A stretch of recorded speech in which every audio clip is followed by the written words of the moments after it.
मैं एम नफीस रशीद, आप देख रहे हैं भारत न्यूज़ 247। खबर के आखिर तक बने रहें और जरा जान लें कि किस तरह 1245 लगभग किलोमीटर का सफ़र करके 9 व्यक्ति मुंबई से दिल्ली आते हैं। और दिल्ली आते हैं सिर्फ इसलिए कि उनके क्षेत्र में पालघर में वसई पालघर विरार जिसे इलाके कहते हैं, वहाँ का जो होने वाला भ्रष्टाचार है वो प्रधानमंत्री नरेंद्र मोदी को बताएं, सुप्रीम कोर्ट को बताएं, राष्ट्रपति को बताएं और दिल्ली सीएम को बताएं और साथ ही साथ दिल्ली एलजी को भी बताएं। भारत से जुड़े हुए जितने भी महकमे हैं, चाहे वो गृह मंत्रालय हो, नीति आयोग हो या क्यों ना सुरक्षा मंत्रालय क्यों ना हो, यानी जिसे कहते हैं रक्षा मंत्रालय, हर उस दरवाजे को बजाने के लिए, यानी कि भ्रष्टाचार से लड़ने के लिए, भ्रष्टाचारियों को जेल पहुंचाने के लिए 1200 लगभग 45 किलोमीटर की यात्रा करने के बाद इस गर्मी के अंदर दिल्ली पहुंचते हैं। और दिल्ली पहुंचने पर ना पुलिस की ओर से कोई सुरक्षा मिलती है, ना डॉक्टर की ओर से कोई मेडिकल होता है, किसी तरह की भी वो सुविधा नहीं मिलती है जिसके ये लोग हकदार थे। डॉक्टर भूषण वर्मा जी, थोड़ा जानना ही चाह रहा था मैं आपसे कि 1200 समथिंग आपने यात्रा की है, 1200 किलोमीटर से भी ऊपर की यात्रा की है आपने। ये यात्रा सबसे पहले मुझे ये बताइए, आपने कितने दिन में पूरी की है? ये 1280 किलोमीटर की यात्रा हमारी 30 दिन में पूरी हुई है। 1280 किलोमीटर की यात्रा 30 दिन में पूरी हो गई आपकी। अब मैं जानना चाहता हूँ आपसे कि आप इस यात्रा को 30 दिन में जो पूरी करके आए हैं, क्यों आए हैं भाई दिल्ली आप लोग? दिल्ली जो है भारत सरकार का केंद्र है, संविधान का केंद्र है। आप समझिए कि जो भारत का संविधान रचा गया था कि देश को चलाने की एक व्यवस्था चलाई जाएगी, यहाँ से सब कुछ मूल संविधान में सुप्रीम कोर्ट की रचना कैसे होगी, पार्लियामेंट की रचना कैसे होगी, कानून कैसे बनेगा, उसका पालन कैसे होगा, क्षेत्रीयों में कैसे चलेगा, फिर वहाँ पे हाई कोर्ट चलेगा, फिर जिला कार्यालय होगा, फिर तहसील कार्यालय होगा। इसकी रचना सबकी शुरुआत यहाँ से हुई थी।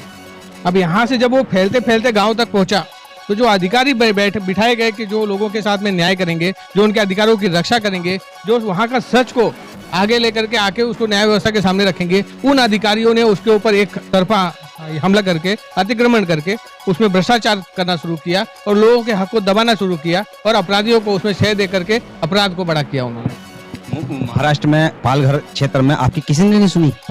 पालघर के क्षेत्र में मुंबई के हाई कोर्ट में पीएल दाखिल करके मुझे 5 साल हो गए इस मुद्दे के ऊपर। अब 5 साल के अंदर मुझे कोई तारीख नहीं मिली। अब तारीख जो मिली उसके अंदर कोर्ट ने मुझे कहा 2 लाख रुपए भरने के लिए, मैंने वो 2 लाख रुपए भी भर दिए। उसके बाद भी अभी आगे की कोई तारीख नहीं है। असल मुद्दा है क्या, भ्रष्टाचार हुआ कहाँ है? भ्रष्टाचार मैं वही तो बता रहा हूँ कि लोगों के ऊपर अगर कोई अन्याय होता है, अन्याय क्या, कहाँ क्या हुआ है? तो मुझे एक आदिवासी है हमारे साथ में जो आए हैं, सुदाम कांजोड़े, उनकी उम्र 70 साल है और फिर भी उन्होंने हिम्मत जताई वहां से यहाँ तक पैदल चल के आने। क्यों आए? मैं वही बता रहा हूँ, बताने जा रहा हूँ आपको कि उनकी जमीन थी वहाँ नाला सुपारा में, उसके ऊपर कब्जा हुआ 20 साल पहले। किसने किया है? कब्जा करने वाला वहाँ का कोई गुंडा है लोकल।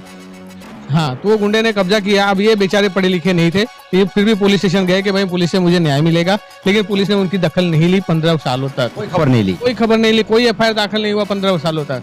15 साल के बाद में वो मुझे मिले, फिर मैं उनकी शिकायत बना करके लेके गया पुलिस चौकी में। 2 साल मुझे भी उन्होंने दौड़ाए कि आज करेंगे, कल करेंगे, महीना भर में करेंगे, 15 दिन में करेंगे, 2 महीने में करेंगे।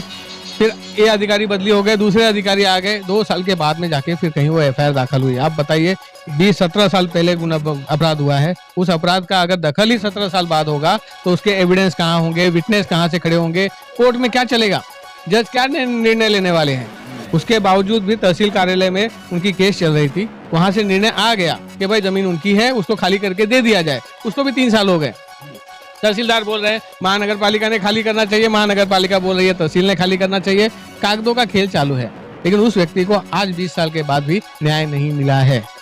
तो ऐसे बहुत सारे लोग पीड़ित है वहां पर, जो न्याय की अपेक्षा में बैठे हैं कि भाई मेरा देश का संविधान, मेरे देश का कानून मुझे न्याय देगा, लेकिन वो न्याय उन्हें नहीं मिल रहा है। तो वो अपराध का रास्ता सोचते हैं कि भाई मैं अपराध कर लूं और न्याय ले लूं, कहीं किसी का मर्डर कर दूं और न्याय ले लूं। मैं उनसे कहता हूं मर्डर मत करो, क्योंकि आप अपराधी बनोगे तो ये अधिकारी आपको फिर गुलाम बना लेंगे, अपनी मुट्ठी में पकड़ के आपके घर वालों को लूट भी लेंगे और आपको फिर जेल में बंद भी कर देंगे। तो मैं उनसे कहता हूं कि इस संविधान के ऊपर भरोसा रखो, आओ चलो हम लोग सब मिलकर साथ में न्याय लेंगे। यानी कि आप संवैधानिक लड़ाई लड़ने के लिए दिल्ली तक आ गए। अब एक सवाल और भी मेरा ये है कि आप लोग 9 लोग आए हैं, तो सबके सब 9 के 9 पीड़ित हैं? 9 में से मैं तो पीड़ित नहीं हूँ, मैं समझदार हूँ, मैं लोगों की सेवा करता हूँ, मार्गदर्शन कर रहा हूँ। बाकी के लोग सब पीड़ित हैं। कितने लोग पीड़ित हैं? 8 लोग पूरे पीड़ित हैं। तो पूरे पीड़ित हैं, तो उन पीड़ितों में क्या क्या पीड़ा है उन लोगों की? अभी एक जन और थे, हरीश शर्मा करके हैं, उनका 33 साल से वहाँ मकान और दुकान दोनों था। अभी 3 महीने पहले महानगर पालिका आई और उन्होंने उसका दुकान मकान सब तोड़ के ध्वस्त कर दिया। क्यों? चला दिया। डोजर चला करके ध्वस्त कर दिया। जबकि कानूनी प्रक्रिया ये कहती है कि अगर कोई बांधकाम अवैध है तो पहले आपको नोटिस देना है। नोटिस देने के बाद सामने वाले से कागज पत्र मंगाने हैं। कागज पत्र मंगाने के बाद वो कितने दिन हो गए? ये अभी 3 महीने हो गए। यानी कि जब सरकार बीजेपी की थी, बीजेपी की आ गई थी, वही चालू ही है ना।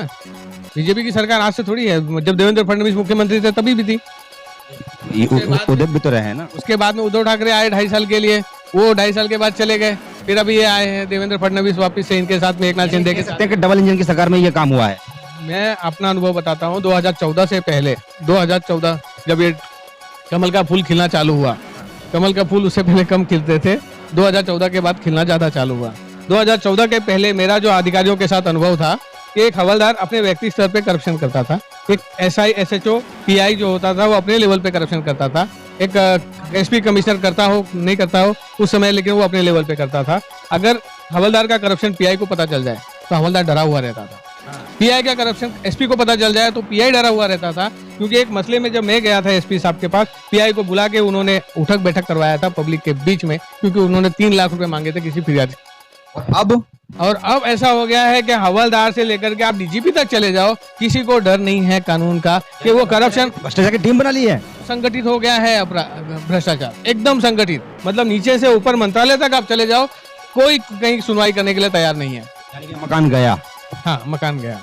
और बाकी और की पीड़ा क्या है? तो 2 की हो गई, तो 2 की हो गई। तीसरे की ऐसी है कि उनकी माँ ने एक जमीन खरीदी थी, 5 गुंठा जो पेपर था, लगभग 1992 साल में। ठीक है, उसमें उन्होंने जमीन जब खरीदी थी, उनके कोई रिश्तेदार थे, उन्होंने अपना नाम गलती से चढ़ा लिया क्योंकि ये पढ़ी लिखी नहीं थी।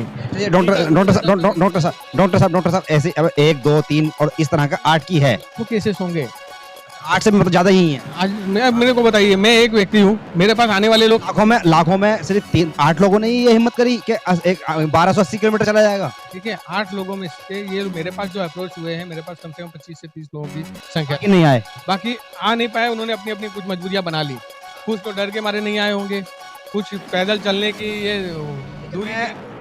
सफर के दौर की वो बातें नहीं कर रहा हूँ अभी, मैं वो भी बातें करूंगा जो सफर के दौरान सामने आती हैं। 1280 किलोमीटर का सफर 30 दिन में पूरा करना, और 30 दिन कोई 1 घंटा या आधा घंटा नहीं होते हैं। ये बड़ा लंबा सफर होता है। इसी के साथ में जो यात्रा होती है उसमें उस 30 दिन के अंदर 30 रातों का आना और 30 दिनों का आना, उनमें कई घंटे बीत जाना, मतलब हर दिन में 24 घंटे बीत जाना। सुबह का नाश्ता, दोपहर का खाना और रात का खाने के साथ में बाद में फिर आराम कैसे किया जाता होगा। ये आंधी तूफान बारिश, ये सब चीज़ें लगी रहती हैं एक यात्री के लिए। और पैदल यात्रा, गर्मी का टाइम, और इसी बीच इसी यात्रा के अंदर गारंटी है राजस्थान जरूर पड़ा होगा, क्योंकि बिना राजस्थान पढ़े या गुजरे राजस्थान के बिना तुम सफ़र दिल्ली तक का कर ही नहीं सकते हो। अगर महाराष्ट्र से आ रहे हो तो कितनी बड़ी समस्याएं आई होंगी इन लोगों के साथ में, ये पता नहीं अब याद रख पाएंगे या भूल जाएंगे। मैं थोड़ा सा और जानना चाह रहा हूँ कि आप अब दिल्ली के अंदर आप जब आ गए हो तो आपने मीडिया से बात की या नहीं की? जब हम जंतर मंतर पे आंदोलन कर रहे थे पहले दिन, तो कुछ मीडिया वाले आए थे, उन्होंने अपना अपना हिसाब से वीडियो बनाया और पुटअप किया। मतलब नेशनल मीडिया से नहीं? नेशनल मीडिया से तो अभी तक कोई खबर नहीं आई कहीं पर। आप लोगों ने प्रेस कॉन्फ्रेंस का कोई या ऐसी कोई व्यवस्था या कुछ ऐसी कोशिश करी कि भाई आप लोग कुछ आगे बढ़ के कर सकें? कॉन्फ्रेंस के लिए हम तैयारी कर रहे हैं, बस अभी वही जरिया जमा सोच रहे हैं कि किस तरीके से उसको। अभी रहेंगे आप लोग? हम लोग अभी 10 दिन तो यहाँ फिक्स है। डंडा ठोक के बैठेंगे? जब तक हमको न्याय नहीं मिले, न्याय का रास्ता हमारा दरवाजा नहीं खुलेगा, तब तक हम यहाँ से हिलेंगे नहीं। अभी बात करते रहेंगे और भी इन लोगों से। जब ये लोग 10 दिन का समय ले रहे हैं तो मेरी भी ये कोशिश रहेगी कि मैं लगातार भारत न्यूज़ 247 पर इनको दिखाता रहूं, और जितना भी हो सकता है मैं इन लोगों के लिए जहां जहां ये जाएंगे, जहां जहां से इन लोगों को फ़ायदा या यूं कहा जाए कि सरकारी लाभ मिलेगा या इनके मुद्दे पर इनकी सुनवाई होगी, मैं अपने दर्शकों को भी और साथ ही साथ इनके मिलने वालों को भी भारत न्यूज़ के माध्यम से ये दिखाने की कोशिश करूंगा कि अब इनकी कार्रवाई कहां तक जा रही है। इसी तरह की अपडेट के लिए देखते रहें भारत न्यूज़ 247। चैनल को सब्सक्राइब करें, खबर को शेयर भी कर दें, जिससे कि आपके माध्यम से इनकी आवाज़ या भारत न्यूज़ के माध्यम से जो आवाज़ उठाई जा रही है वो आगे तक पहुंच जाए। मैं एम नफीस रशीद, आप देख रहे थे भारत न्यूज़ 247।